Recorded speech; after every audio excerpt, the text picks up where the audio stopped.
what's going on with a verb like faltar? Or what about quedar?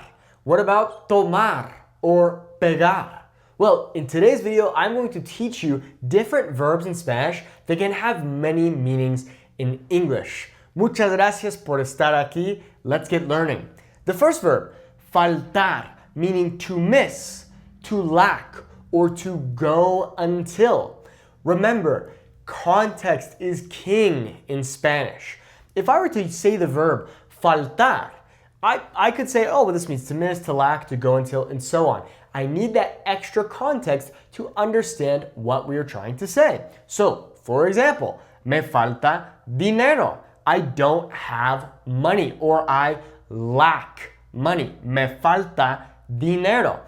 Falta is our verb, and it is directly affecting me. I am the object pronoun here, okay? Me falta dinero, okay? Actually, this would be the indirect object pronoun because dinero is the main object here. So, what is lacking me? The money, okay? AKA in English, I don't have money. Me falta dinero, okay? Faltó a la clase. Faltó a la clase, okay? He missed the class, okay? He didn't show up. Faltó a la clase. You can think of faltar in general as just being something that is not there, something that is lacking, okay? Faltó a la clase. He didn't come to the class. He didn't show up. Faltó a la clase. He missed class. I love this phrase. Me haces falta. Me haces falta, meaning I miss you. You could also roughly translate this as I need you, okay? But this just means you are lacking me. I'm missing you. I need you. Me haces falta. Once again, here we have our verb, haces, okay, meaning you do or you make. We have me, meaning me, and we have falta, meaning to lack or to miss. So, me haces falta. I lack you or I miss you, okay? Finally, faltan 5 minutos. Faltan 5 minutos. There are 5 minutes left, okay? You can think of it as to go until. Okay, faltan 5 minutos hasta que empiece el partido. For example, 5 minutes until the game starts, okay? Faltan 5 minutos, okay? ¿Cuánto falta? Ah, solo 5 minutos. Like, how much is left? How much longer until whatever, okay? Faltan 5 minutos. Okay, before we move on to quedar, I would really appreciate it if you like this video right now. And also, if you want to learn more Spanish with me, check out my Fluent Spanish Speaker Academy by clicking the link in the video description. We have more than 200 students, and it's seriously awesome. Check it out by clicking the link in the video description. Muchas gracias. Let's move on.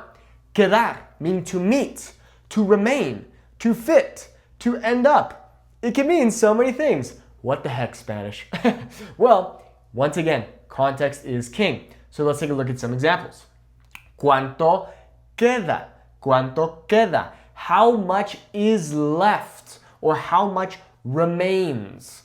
For example, if I want to go eat peanut butter, I would say, oye, ¿cuánto queda? Or ¿cuánto crema de cacahuate queda? How much is left? How much remains? Now, I underlined this a here simply because we put an accent over the a.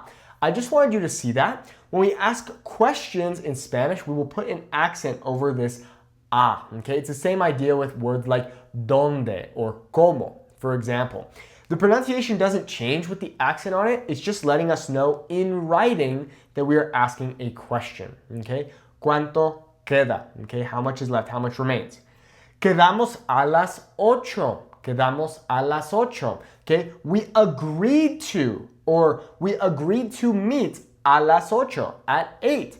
So let's say I show up at a restaurant and I'm there at 8 o'clock and I'm there and I'm waiting. I wait for 30 minutes. Now it's 8:30. I call my friends and I'm like, man, where are you? Quedamos a las 8. Where are you, man? We agreed to meet at 8. Quedamos a las 8. Ay, güey, lo siento. Pensé que quedamos a las 9. Oh, I thought we had agreed on meeting at 9. Okay? That's a really fun use of the verb quedar.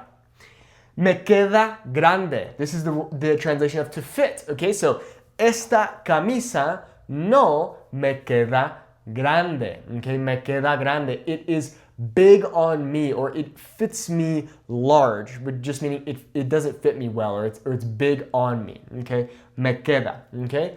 ¿Cómo te queda? Ah, me queda muy bien, okay? How does it fit? How does it feel? Oh yeah, it fits well, okay? All right? Se quedó dormido. Pobrecito, estaba bien cansado. Se quedó dormido, okay? He fell asleep, okay? Or she fell asleep. Se quedó dormido. You can think of this as to end up, okay? He ended up falling asleep. Se quedó dormido. Okay, don't go anywhere. We still have more. Let's go. Okay, let's take a look at two more verbs in Spanish that can have many different meanings in English. Número tres, tomar.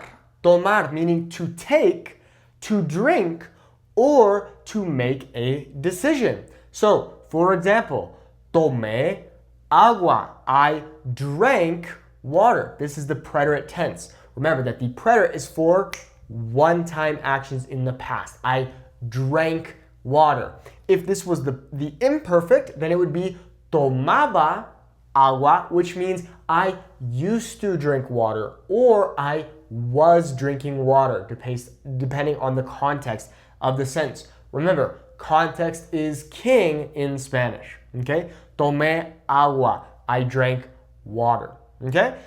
Toma el autobús, take the bus. Toma is an informal command, it's a tu command, and I'm saying take the bus, okay? In Spain, they would use a different verb. However, in Latin America, and specifically in Mexico, it is considered to be rude, so just say toma. Toma el autobús, take the bus, okay? Or, tomó una decisión. She made a decision. Or I guess you could translate it as to she took, but she made a decision. Or you could also say, tomó la decisión de no ir a la fiesta, por ejemplo. So she made the decision to not go to the party, for example, okay? So to take, to drink, or to make a decision. Next, pegar.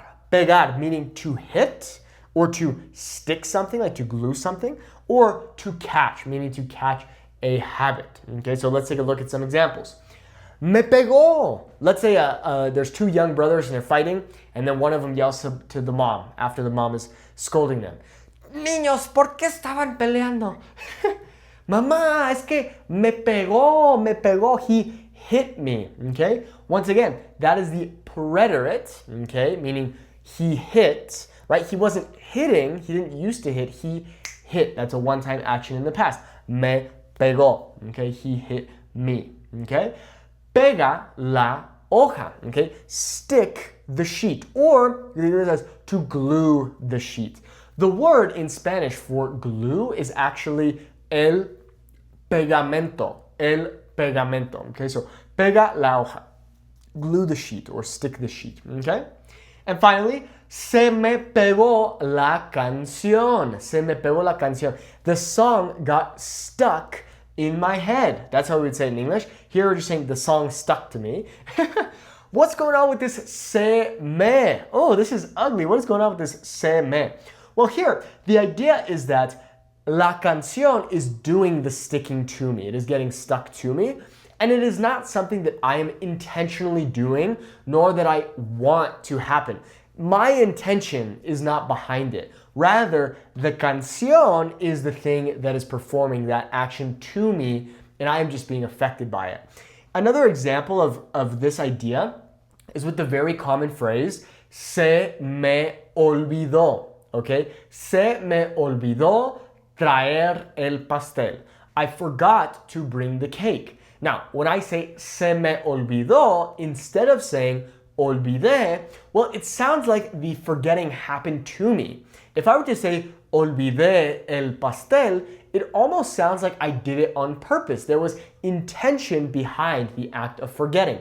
However, if I say something like se me olvidó, that forgetting happened to me. It wasn't my fault. It was an accident. I would say se me olvidó. Se me olvidó. I forgot. It totally escaped me. It slipped my mind. Whereas olvidé would say, yeah, I forgot. Yeah, I forgot. Like I forgot on purpose. There's intention behind that. Okay? Same thing with se me pegó la canción. Okay? The song stuck to me. Okay? Se me pegó la canción. Bueno, muchas gracias por ver este video. Once again, if you want to join my Fluent Spanish Speaker Academy, click the link in the video description to check it out. You can see what other students are saying. If you have any questions or comments about this lesson, feel free to leave those down below this video. Muchas gracias y que tengas muy buen día. Hasta luego.